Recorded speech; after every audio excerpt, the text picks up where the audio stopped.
just a poor wayfaring stranger, traveling through this world of woe. And there's no sickness, toil, or danger in that bright land to which I go. Do you feel the yearning in that song? Do you feel the burden of the present day being made bearable by the hope for a better future? Guide my feet, Lord, guide me as I go. Guide my feet, Lord, on this pilgrim way, for I don't want to walk this way in vain. Both of those old spirituals that our choir joined together in their anthem, and I think we ought to say thank you, Kat, and thank you, choir, for that. Those two old spirituals find people on the road. They're people going somewhere, or perhaps they're going nowhere, but they're asking God to walk with them, to guide them along the journey of their life. To say that we're on a pilgrim way is a phrase that means a lot to us in the Congregational church tradition because it reminds us of our forebears who came to America on the Mayflower back in 1620. From those pilgrim settlers in colonial New England arose the free church tradition, where there is autonomy in every congregation and where there is a sense of self-governance which had never been allowed before in the old world of Europe. It's traditional on the Thanksgiving holiday to remember back to those early settlers, those pilgrims with their stiff collars and their black hats and their buckles on their shoes, hunting for turkey and venison deer with muskets, and their Native American indigenous tribes who showed those pilgrim settlers how to grow corn and how to harvest cranberries and how to fish for cod. That was the original Pilgrim Fellowship. And I hope you all have a happy Thanksgiving this Thursday as you gather with your extended family or friends, as you give thanks to God for our abundance of good things and for our national character, which is marked by liberties and freedoms that much of the rest of the world does not even understand, and also for your safe and secure and hospitable homes. Patty and I, again this year, will fly out to Long Beach, California to spend the holidays with her mother and her sister and our niece and nephew and some cousins. The house where Patty's mom lives in Belmont Shore is where Patty grew up, where she was a child, where she was a teenager. When we go back there, it always feels like, for her especially, she's going home. And furthermore, Patty and I still own our house in Long Beach, where we lived for the 25 years prior to coming to Alpena. So that house in the Wrigley district is still kind of like home to us, even though we don't live there anymore. We do enjoy staying in touch with our longtime neighbors, and we'll see them and go out to eat with them while we are there. It feels like home. Of course, as I mentioned to Noah, since I grew up here in Alpena, this is my hometown. Alpena is my home of record, as they called it when I enlisted in the Army from here back in 1975. And I suspect a lot of you have called Alpena home for many years. That some of you, in fact, were born here, and that's what it takes to be called native, right? Natum, you were born. Where were you natum? How many of us in this room, raise your hand, if you were born in Alpena? 1, 2, 3, 4, 5, 6, 7, 8, 9, 10, 11, 12, 13, 14. Okay, 14 of us in this room were born in Alpena, natives. Now, some of us, like myself, came here as children when our parents moved here. So let me ask, who came here as a child? 1, 2, 3, 4, 5, 6, 7, 8. Okay. There's another thing, and that is others who moved to Alpena, maybe from downstate, or moved here from the Upper Peninsula, moved here as adults. Maybe it was upon retirement. Maybe it was to get away from the traffic and all the crowds, or maybe like my dad to get a job, First Federal.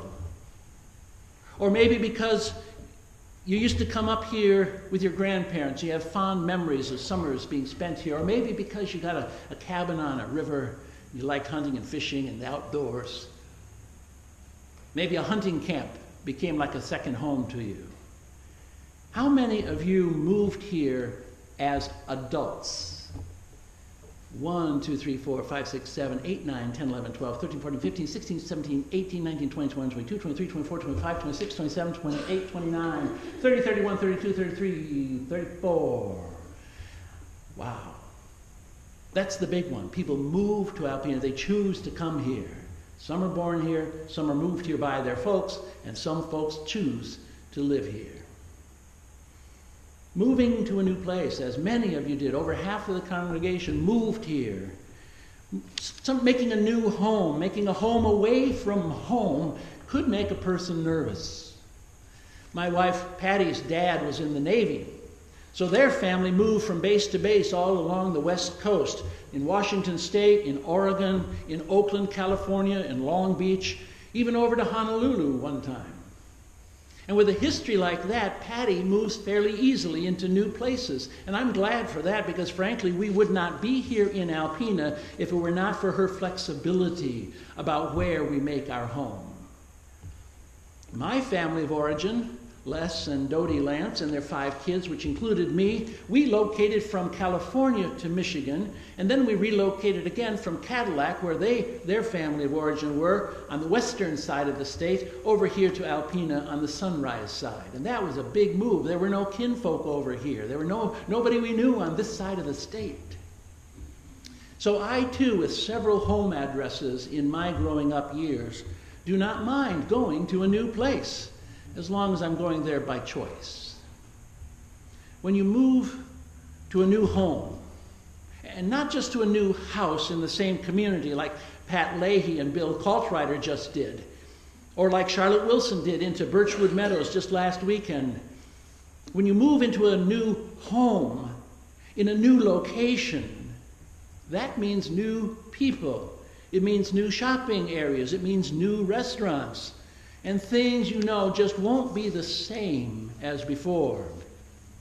Old habits and old patterns have to adjust when you move to an entirely new location. And you may not recognize anything as normal for a while. That happened to Patty and me when we were transferred to Germany while we were both in the Army. We found it was a different culture, a different language, different food. And things changed again when we moved to San Francisco Theological Seminary in Marin County, which is in Northern California.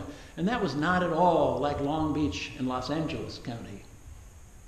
My first church after seminary was in Zurich, Switzerland.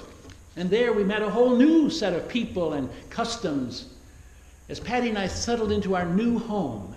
And some of those church members are still some of our good friends. But so it goes. From home to a new home away from home. It made me wonder, what exactly do we mean with that word home? What are we really talking about? Is it where we were born and raised? Is it where our ancestors came from? Is it that place where we are most comfortable with amenities of food and shelter when we are away, or a place we return to after an absence? Will Patty and I be at home when we're staying with her mom in Long Beach? Or will we be away from home for a week until we come back to our cats here in Alpena? In other words, can people be at home when they are away from home? To help sort through those ambiguities, I went, as I often do, to the dictionary. And in this case, I went to the Oxford Universal Dictionary to check out the roots and the branches of the concept that we call home. I was going to bring it to show it to you, but it's 2,500 pages long. It's one of those big old things you can't carry without a cart. The word home comes from the Teutonic, the Anglo-Saxon word for a village, a hamlet. Those of you who just went to see Shakespeare's Hamlet, that's the word where originally the word home comes from. A hamlet is a village with multiple cottages, and each of the individual dwelling places or abode in the hamlet was a ham. which came to us in Old English as a home. And it served as the fixed residence of a family or a household. In other words, one's own house is one's home by definition. The dwelling place in which one habitually lives or is regarded as one's proper abode, that was called your home. So when I moved back to Alpena 4 years ago, I discovered that my home, 240 State Avenue, the house which I habitually lived in bygone days, had been purchased and enlarged by Dr. Currier, so that it no longer looks like, nor really would even feel like, my home. So Patty and I bought a house of the same vintage just around the corner from that old one, just up a block on Hitchcock Street, and I felt at home the minute we went inside. It felt like my old house on State Avenue. It felt like home. According to the Oxford Universal Dictionary, it was in 1460, shortly before Columbus sailed the ocean blue, when the word home became not only one's dwelling, but the place of one's nurturing, with all of the associations of nurture. And then 100 years later, in 1548, it was the place where one's affections centered, the place where one found rest, refuge, or satisfaction. And that's where we get that wonderful phrase, home is where the heart is. In 1595, the word home expanded its meaning to one's native land, that is, the place where one's ancestors had dwelt, not necessarily where you yourself ever were. People spoke about their mother country, their fatherland, their homeland. When the British Empire expanded its colonizing all across the globe, it was said that home always meant England. Nobody calls India